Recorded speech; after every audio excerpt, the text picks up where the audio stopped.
Sa programang ito, magkasama po ang food assistance, yung pagbigay po ng mura na pagkain, nutrition education, na nakakaunawa kung ano ang mga kailangan na kainin na iba't ibang klaseng pagkain para maging malakas po ang ating katawan.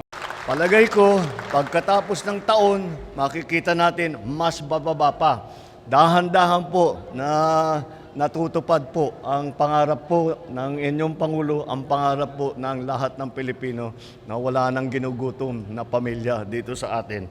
I'd like to thank, of course, the ADB because this is their program, the Agence Française Développement and the OPEC Fund for all their assistance.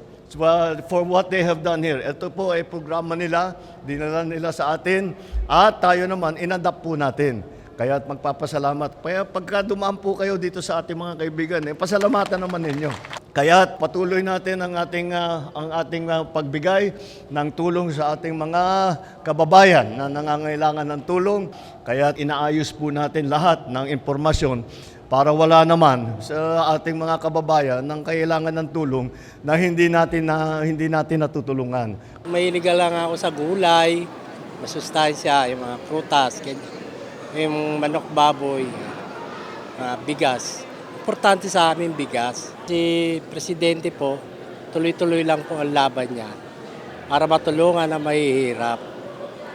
Malaking pasasalamat po namin sa Pangulo na yan ang ginagawa niyang programa at tulong sekretary, Gatchalian.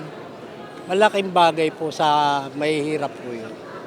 Sa bagong Pilipinas, wala na pong magugutom. Maraming salamat po.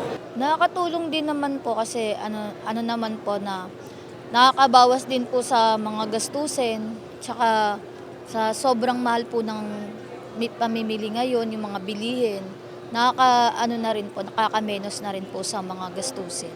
Kung sa akin lang din po, mas gugustuhin ko po yung pagkain kaysa po sa pera. Kasi ang pera naman po kasi konti lang naman din mabibili natin. Tsaka hindi naman natin alam kung binibili ba talaga ng pagkain. Nagpapasalamat po ako kay BBM na malaking tulong po sa amin mga mahihirap, yung mga Tawid Gutom program.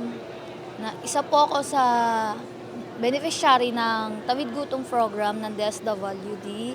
Sana po marami pa po kayong matulungan.